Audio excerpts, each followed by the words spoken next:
مدينة الكورنيش كانت تبدو هادئة، مدينة على البحر، حيث يمتزج صوت الأمواج مع هدير السيارات البعيد. لكن خلف هذا الهدوء كانت هناك أسرار تترصد كل من يجازف بالغوص في أعماقها. كانت الأزقة الملتوية والطرق الضيقة تخفي الكثير من الحكايات المخيفة، حكايات لم يكن يتحدث عنها سكان المدينة إلا في همسات. الجميع يعرفون أن المدينة ليست كما تبدو. ليلى كانت واحدة من هؤلاء السكان، تعمل كمصممة إعلانات في وكالة محلية، تعيش حياة عادية في الظاهر، لكن المدينة كانت تزرع بذور الخوف في كل من يسكنها. في كل ليلة بعد أن ينتهي عملها كانت تعود إلى منزلها عبر الشوارع الخلفية. لم تكن تحب تلك الأزقة، لكن الوقت المتأخر كان يجعلها الخيار الأسرع للعودة إلى بيتها. وفي تلك الليلة شعرت بأن هناك شيئاً مختلفاً.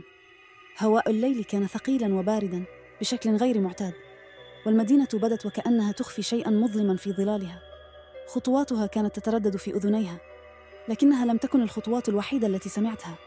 كانت هناك همسات خافتة، شيء أشبه بصوت ينزلق عبر الجدران الباردة. كل شعرة في جسدها انتصبت، تحسست جيبها بحثاً عن هاتفها، لكن يديها كانت ترتجفان. التفتت ببطء لتجد خلفها ظلاً كان يقف هناك في نهاية الزقاق، لا يتحرك. عيونها لم تستطع تحديد ملامحه بوضوح بسبب الظلام، لكن وجوده كان ملموساً. كان يراقبها، لا يتحدث، لا يخطو، فقط يثبت نظراته عليها. بدأ قلب ليلى ينبض بقوة في صدرها، شعرت بتسارع دقات قلبها وكأنها تدوي في أذنيها. حاولت أن تخطو خطوة للأمام، لكن جسدها كان ثقيلاً كأن الأرض تمسك بها. ببطء جمعت شجاعتها وبدأت تسير بسرعة أكبر. خطواتها أصبحت أكثر اضطراباً، والظل لم يتحرك، لكنها لم تستطع إيقاف الشعور بأنه كان يتابعها بعينيه من بعيد. أخيراً وصلت إلى باب منزلها، ارتجفت يداها وهي تفتح المفتاح، ودخلت إلى الداخل مسرعة. أغلقت الباب خلفها بعنف واستندت عليه وهي تحاول التقاط أنفاسها. كل شيء كان هادئاً الآن، ولكن الخوف لم يتركها. لم تستطع التخلص من الصورة الملتصقة بذهنها، صورة الظل الذي يراقبها. في تلك الليلة لم تستطع النوم. جسدها كان منهكاً، لكن عقلها كان مملوءاً بالقلق. ماذا لو كان السفاح الذي تحدثت عنه المدينة قد تبعها؟ ذلك السفاح الغامض الذي لم يره أحد بوضوح، لكنه زرع الرعب في قلوب الجميع. في صباح اليوم التالي توجهت ليلى إلى العمل كالعادة، لكن شيئاً في داخلها كان مختلفاً. كانت تشعر وكأن شيئاً ثقيلاً يتربص بها. وبينما كانت تتصفح الأخبار عبر هاتفها لفت انتباهها تقرير عن جريمة قتل جديدة. نفس السفاح الذي يهابه الجميع قد ضرب مجدداً. وجدت الضحية مقتولة بطريقة وحشية، وعثروا على رسالة غريبة مكتوبة بدم الضحية على الحائط. لقد انتهى وقت الخلاص. الشعور الثقيل الذي سيطر على ليلى في الليلة الماضية عاد بقوة. كل شيء كان مترابطاً بشكل غير منطقي، ولكن لا يمكن إنكاره. كان السفاح يختار ضحاياه بعناية، ولكن ما الذي يجمعهم؟ شعرت ليلى وكأنها بدأت تتورط في هذا الكابوس دون أن تعرف كيف أو لماذا. مع كل صباح جديد كانت شوارع مدينة الكورنيش تبدو خالية أكثر من المعتاد. الهدوء لم يكن مطمئناً، بل كان مربكاً ومخيفاً. الناس كانوا يخرجون من منازلهم بحذر، يراقبون كل حركة وكل همسة، متجنبين الحديث عن السفاح الذي أصبح شبحاً يلوح في الأفق. الجرائم أصبحت حديث الساعة، ومع كل جريمة جديدة كان الخوف يتجذر أعمق في قلوب الناس. لم يكن أحد يعرف متى سيضرب السفاح مجدداً، لكن ما كان مؤكداً هو أن الضحايا لم يختاروا عشوائياً. خلف كل جريمة كانت هناك رسالة خفية، علاقة ما تربط بين الضحايا، لكن الشرطة لم تستطع فك هذا اللغز بعد. كان السفاح يتبع نمطاً دقيقاً، يستهدف ضحايا لهم سر قديم أو خطيئة مخفية، ومع كل جثة جديدة كان يترك خلفه رسالة غامضة مكتوبة بالدم تشعر كل من يراها بالرعب. الخلاص قد بدأ. ليلى التي لم تكن قد استوعبت بعد تجربتها المرعبة في الأزقة الخلفية بدأت تشعر أن الجرائم تقترب منها شيئاً فشيئاً. كانت تتابع الأخبار بقلق متزايد، وكل جريمة جديدة كانت تجعلها تفكر في نفسها وفي الأشخاص الذين تعرفهم. الأمور لم تكن تبدو عشوائية أبداً، كان هناك شيء مشترك بين الضحايا، لكن ليلى لم تستطع تحديده بعد. في إحدى الليالي وبينما كانت تجلس في غرفتها تحاول النوم، وصلتها رسالة نصية على هاتفها. الرسالة كانت من زميلة قديمة من المدرسة الثانوية، صديقتها التي لم تتحدث معها منذ سنوات. في الرسالة كانت تطلب منها اللقاء، لتحدثها في أمر مهم، شيء قد يغير حياتها. لم تمض سوى ساعات قليلة حتى سمعت ليلى في اليوم التالي عن جريمة جديدة. كانت الضحية هي تلك الصديقة، زميلتها القديمة التي طلبت لقاءها. تم العثور عليها مقتولة بطريقة وحشية في منزلها، وجسدها ملطخ برسالة السفاح: الخلاص قد بدأ. شعرت ليلى بشيء يتلاعب بداخلها. كان الأمر يبدو شخصياً أكثر من أي وقت مضى. كيف يمكن أن تكون تلك الفتاة هي الضحية التالية؟ كانت تعرف السفاح يقترب، ولكن لماذا؟ وما الذي يجمعها بتلك الجريمة؟ في تلك الليلة لم تستطع ليلى أن تتجاهل أفكارها بعد الآن. بدأت تتذكر حادثة قديمة حدثت منذ 10 سنوات. كانت صديقتها المقربة ندى قد توفيت في حادث مروع. الشرطة اعتبرت الحادث عرضياً، لكن ليلى لم تستطع يوماً أن تتخلص من شعورها بالذنب. كانت تشعر أن موت ندى لم يكن محض صدفة، وأنها كانت تتحمل جزءاً من المسؤولية. بدأت الأسئلة تتراكم في عقلها. هل كان السفاح يعرف شيئاً عن تلك الحادثة؟ هل يمكن أن يكون هذا كله متصلاً بطريقة ما؟ كانت فكرة مستحيلة، لكنها لم تستطع تجاهل الإحساس بأن السفاح كان يتعقبها. ليلى لم تستطع تحمل الضغط الذي بدأ يتراكم عليها. شعورها بالخطر كان يتزايد مع كل يوم، وكل جريمة جديدة كانت تجعلها تغرق أعمق في دوامة من الشكوك والأسئلة. عرفت أن الشرطة عاجزة عن فك لغز السفاح، فقررت أن تأخذ الأمور بيدها وتبدأ تحقيقاتها الخاصة. بدأت بمراجعة ملفات الجرائم القديمة. قرأت كل تفاصيل الحوادث وكل تقرير عن الضحايا. ما اكتشفته كان صادماً. كل ضحية كانت تحمل سراً مظلماً في حياتها، سراً أخفته عن الجميع. بعضهم كانوا متورطين في قضايا قديمة لم تحل، آخرون كانوا متورطين في فضائح شخصية. ولكن مهما كان السر، كان السفاح يعرفه. بدا الأمر وكأن الجرائم لم تكن مجرد عشوائية، بل كانت عقاباً. السفاح كان يلاحق ضحاياه بأسلوب يشبه القاضي الذي لا يرحم، يحكم عليهم بجرائمهم المخفية ويقتص منهم بوحشية. بدأت ليلى تدرك أن هناك نمطاً في الجرائم، وأن السفاح لم يكن يقتل لأسباب شخصية فحسب، بل كان ينتقم من خطايا قديمة. قررت أن تبحث عن الأشخاص الذين تعرفهم ممن قد يكونون في دائرة الخطر. تواصلت مع أصدقاء قدامى، بدأت تتحدث معهم عن ماضيهم، تحاول كشف أي أسرار قد تجعلهم أهدافاً للسفاح. لكن كلما تعمقت في تحقيقاتها، كلما بدأ الخوف يتسرب إلى حياتها. شعرت بأن السفاح لا يقترب من الآخرين فحسب، بل إنه يقترب منها شخصياً.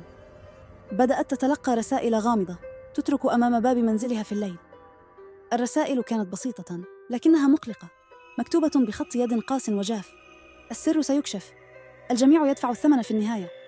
في البداية حاولت ليلى تجاهل الرسائل، لكنها لم تستطع التخلص من الشعور بأن السفاح يعرف عنها أكثر مما يجب. ثم بدأت الأمور تأخذ منحى أكثر رعباً. ذات صباح استيقظت لتجد جرحاً صغيراً في يدها.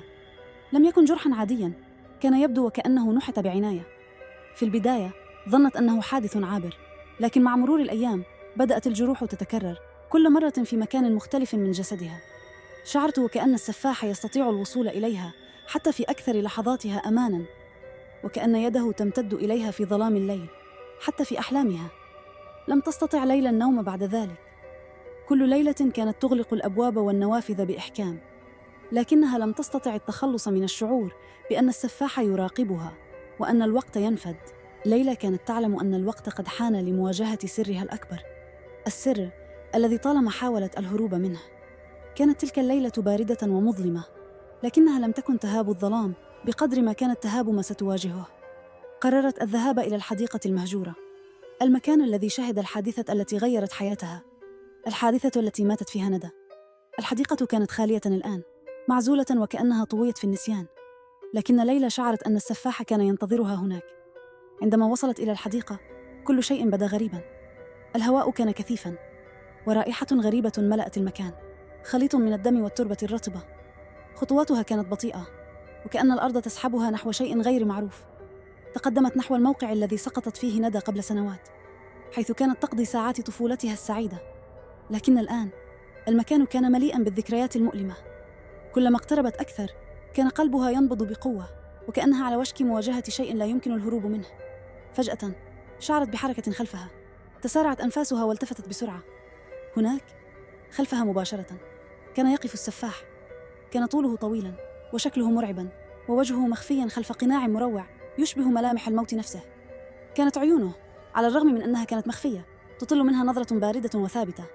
تقدم خطوة نحوها بصوت هادئ لكنه مليء بالرعب وقال: لقد كنت في انتظارك. تجمدت ليلى في مكانها فاغرة فمها بصوت مختنق. لماذا؟ سألت وصوتها يكاد يخرج بصعوبة من حلقها. لماذا أنا؟ اقترب السفاح أكثر حتى باتت أنفاسه الباردة تصل إلى وجهها وقال: لأنك تحملين سراً. كل هؤلاء الأشخاص الذين قتلتهم كانوا يهربون من خطاياهم، يحاولون دفن الماضي، لكن لا يمكن الهروب إلى الأبد، والخطايا دائماً ما تلاحق أصحابها. أنت لست استثناءً. في تلك اللحظة أدركت ليلى أن السفاح لم يكن مجرد قاتل عادي.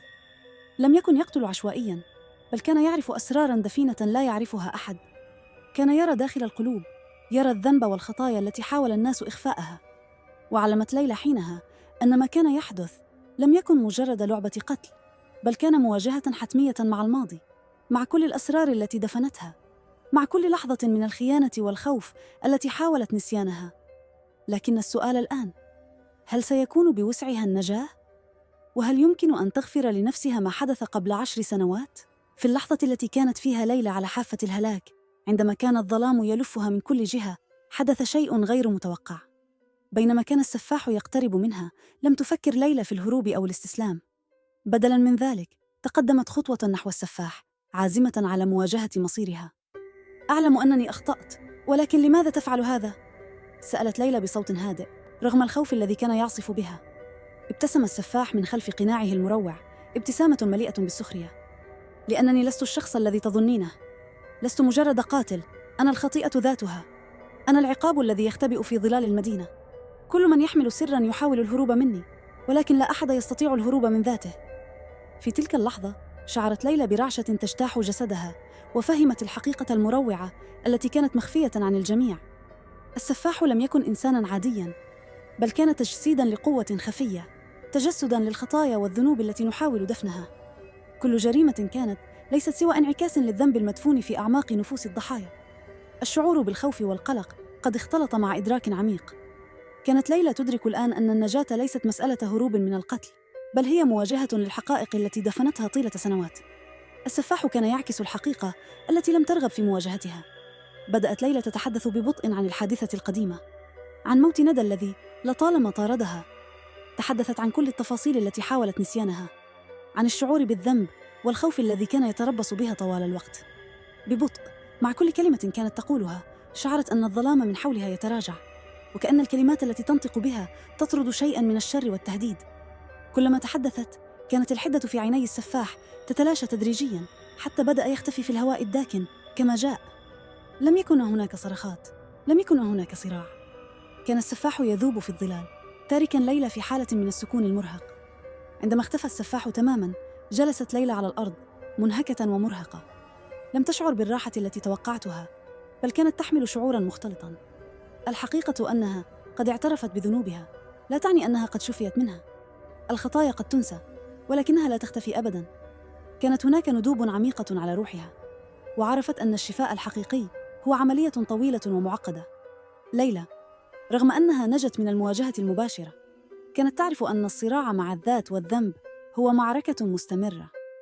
لم يكن هناك خلاص نهائي، بل كان هناك مجرد بداية لفهم أعمق وتحرر أبطأ.